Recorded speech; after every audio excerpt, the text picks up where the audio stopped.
Assalamualaikum warahmatullahi wabarakatuh. Perkenalkan kami dari kelompok 4, kelas 635C04.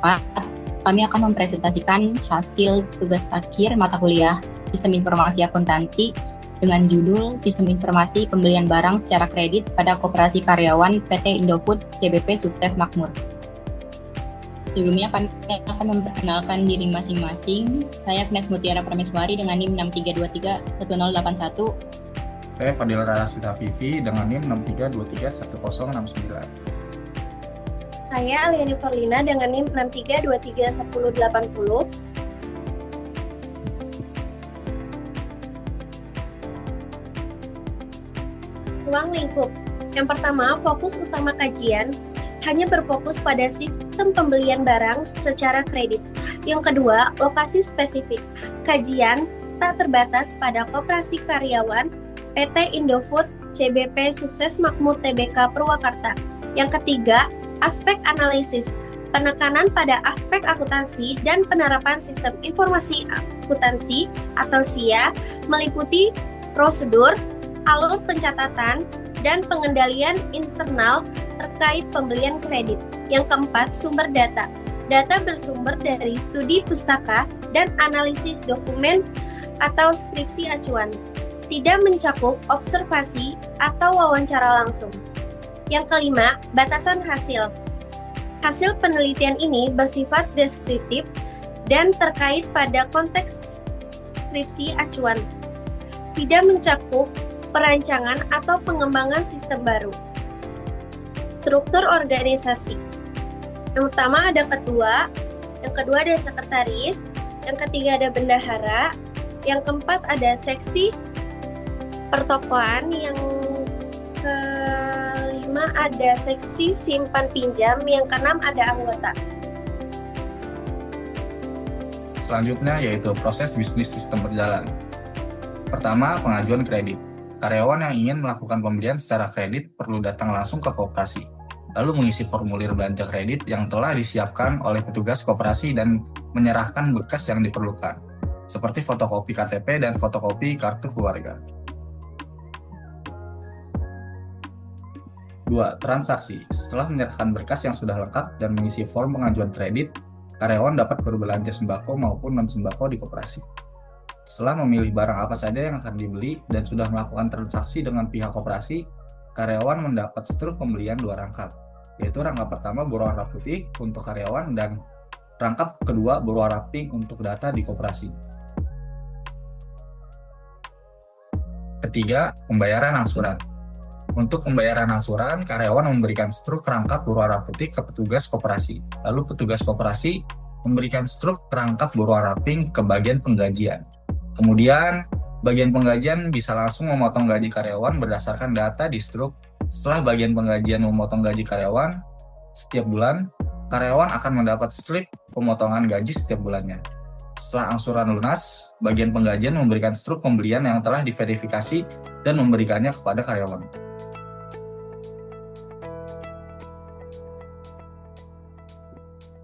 Selanjutnya, untuk activity diagram sistem berjalan, pertama ada activity diagram pengajuan kredit. Dimulai dari anggota menyiapkan berkas yang diperlukan, lalu mengisi formulir pengajuan kredit, kemudian menyerahkan formulir dan berkas pada petugas koperasi, lalu petugas koperasi menerima formulir dan berkas pengajuan kredit, lalu petugas koperasi akan mengecek kelengkapan berkas.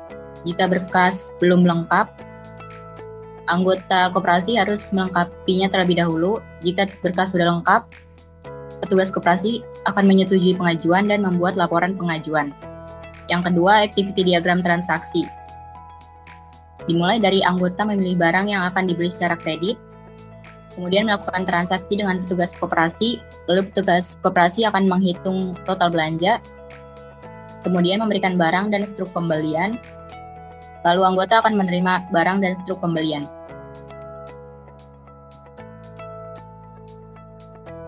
Activity diagram pembayaran angsuran.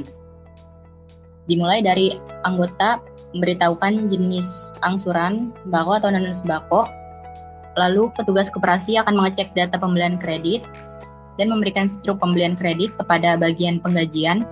Bagian penggajian akan menerima struk pembelian kredit, Kemudian memotong gaji karyawan berdasarkan data di struk. Jika angsuran belum lunas, bagian penggajian akan memberikan slip gaji setiap bulannya, kemudian anggota akan menerima slip pemotongan gaji setiap bulannya. Jika angsuran sudah lunas, bagian penggajian akan memverifikasi struk pembelian kredit, kemudian memberikan struk pembelian kredit yang sudah diverifikasi kepada anggota yang melakukan pembelian secara kredit, dan anggota yang melakukan pembelian secara kredit akan menerima struk pembelian kredit yang sudah diverifikasi. Kemudian ada dokumen masukan. Yang pertama ada fotokopi kartu tanda penduduk, fungsinya untuk memenuhi persyaratan pengajuan kredit. Sumbernya dari karyawan yang ingin mengajukan kredit. Tujuannya untuk koperasi, medianya kertas, jumlahnya 1 lembar. Frekuensinya pengajuan awal setiap ada pengajuan kredit. Kedua, fotokopi kartu keluarga, fungsinya memenuhi persyaratan pengajuan kredit. Sumbernya karyawan yang ingin mengajukan kredit, tujuannya koperasi, medianya kertas, jumlahnya 1 lembar, frekuensinya pengajuan awal setiap ada pengajuan kredit. Ketiga, form pengajuan kredit, fungsinya untuk mengisi data karyawan. Sumbernya koperasi, tujuannya karyawan yang ingin mengajukan kredit, medianya kertas, jumlahnya 1 lembar, frekuensinya pengajuan awal setiap ada pengajuan kredit. Untuk dokumen pengeluaran, ada struk pembelian, fungsinya sebagai bukti transaksi pembelian. Sumbernya dari koperasi, tujuannya ke karyawan dan bagian penggajian. Medianya kertas, jumlahnya 2 lembar, frekuensi setiap ada transaksi pembelian.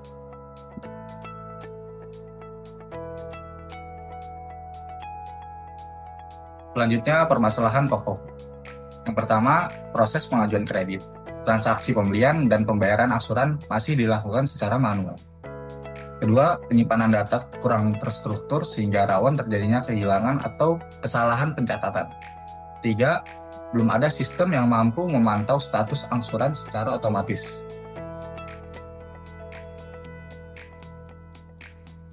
Kesimpulan, berdasarkan hasil pembahasan, dapat disimpulkan bahwa kegiatan operasional Koperasi Karyawan PT Indofood yang meliputi pengajuan kredit, transaksi, dan pembayaran angsuran telah berjalan dengan alur yang jelas dan saling berterkaitan. Memastikan adanya kontrol pembayaran setiap bulan. Meskipun demikian, inti permasalahannya berada pada pencatatan aktivitas yang masih dilakukan secara manual, yang berimplikasi pada proses penyimpanan arsip, pengecekan transaksi, dan penyusunan laporan bulanan yang memakan waktu lebih lama serta beresiko tinggi terjadi kesalahan input. Kondisi ini menunjukkan bahwa peningkatan akurasi dan efisiensi kerja sulit dicapai, sehingga perbaikan pada sistem operasional khususnya pada bagian dokumentasi transaksi dan pelaporan sangat diperlukan agar kegiatan koperasi dapat berjalan lebih efektif dan meminimalkan kesalahan administratif.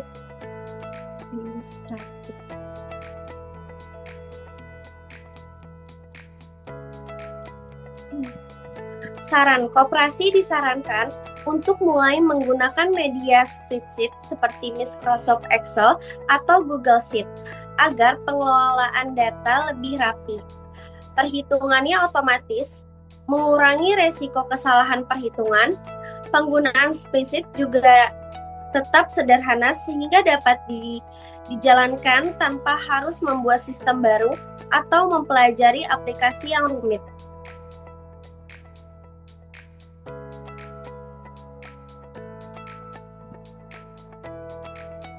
Kami sadar bahwa penyusunan tugas ini tidak akan dapat terselesaikan tanpa bantuan dan arahan dari berbagai pihak. Untuk itu, kami menyampaikan ucapan terima kasih yang sebesar-besarnya kepada Rektor Universitas Bina Sarana Informatika, Profesor Dr. Insinyur Muhammad Wahyudi, MKom, MM, MPD, IPU, ASEAN Engineering. Kedua, Wakil Rektor 1 Bidang Akademik Universitas Bidang Sarana Informatika, Dr. Diah Puspitasari, MKOM.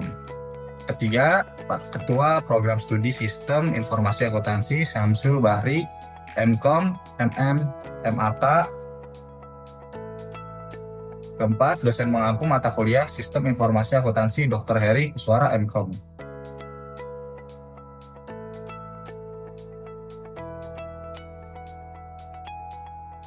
Berikut adalah referensi yang kami pakai sebagai pendukung pembuatan penelitian kami.